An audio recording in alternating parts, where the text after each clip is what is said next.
C'est quand même dingue.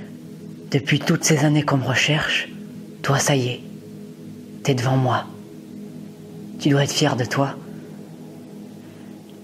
Tu peux jouer les supérieurs maintenant, mais dans quelques heures, tu te feras arracher les doigts et les yeux dans une prison spécialement conçue pour toi.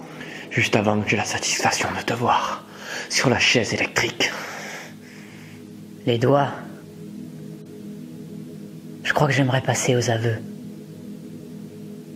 Vous avez déjà trouvé toutes mes victimes, mais vous avez jamais vraiment su comment leur petit corps fragile en était arrivé là. Je veux dire, depuis toutes ces années, mes méthodes ont dû en apprendre à la science. Au départ, j'avais tendance à prendre des gens dans la rue, sans me préoccuper de leur vie, de leurs proches ou de leur passé. Puis j'ai commencé à viser certaines personnes. Vos chers collègues. Ça s'est toujours déroulé de la même manière. Pour tout le monde. Je t'attrape dans la nuit, je te plaque au sol, je t'injecte un petit tranquillisant. J'ai mes petites habitudes alors, j'utilise la même seringue depuis des années.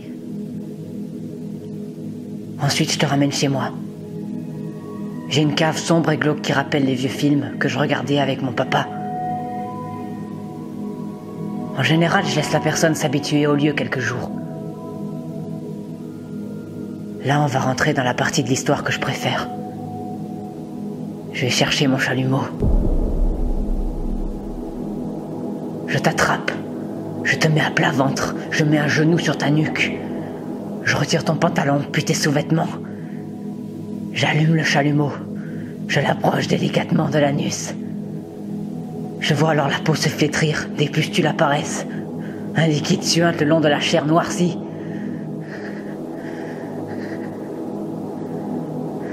J'approche le chalumeau jusqu'à ce que le trou de fondement disparaisse sous la putréfaction de la chair brûlée. L'odeur de cramé. Les cris de douleur sont la partie la plus divertissante selon moi.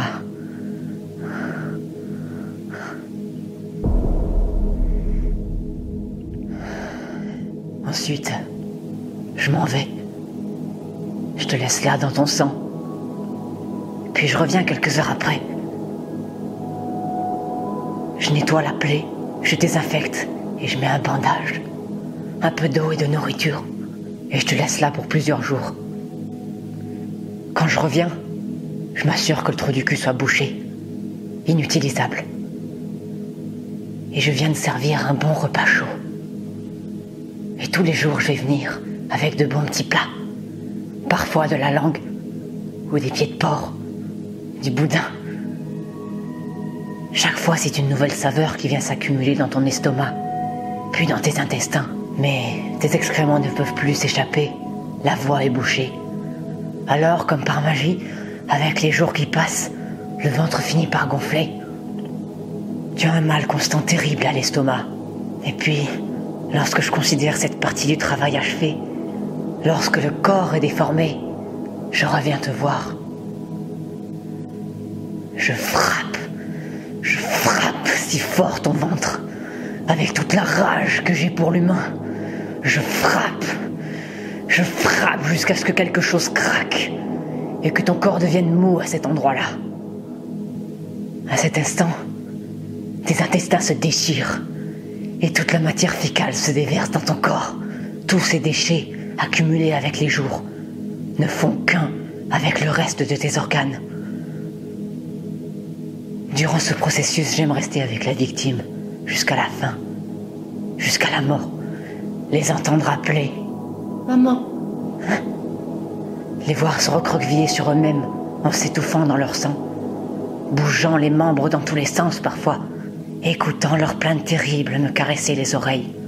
Alors je leur chante des berceuses pour s'aider à s'endormir d'un sommeil éternel. J'aime observer les différentes réactions d'un individu à l'autre. Les réactions de Marie, par exemple. Ferme-la! Ferme ta gueule, infecte et malsaine! Ne prononce plus jamais son nom. Comment as-tu pu m'enlever la chose la plus importante de ma pitoyable vie? Comment? Elle était tout pour moi. Tout! Et maintenant, elle n'est rien! À cause de toi! Tu sais, ça pourrait être le dernier visage que tes yeux verront alors. Profite bien de mon visage. Je te ferai subir tout ce que t'as fait. À moi, à tous ces gens. Et à Marie.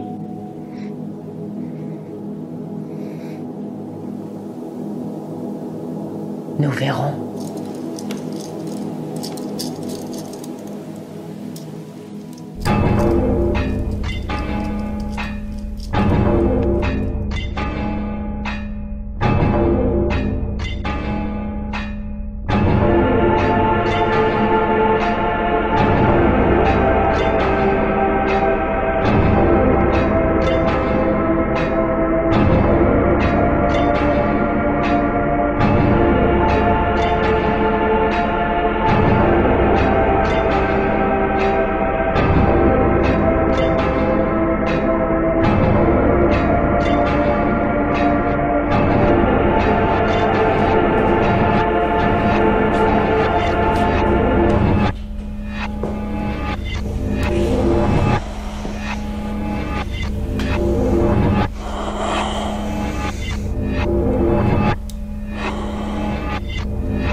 Je vais chercher mon chalumeau.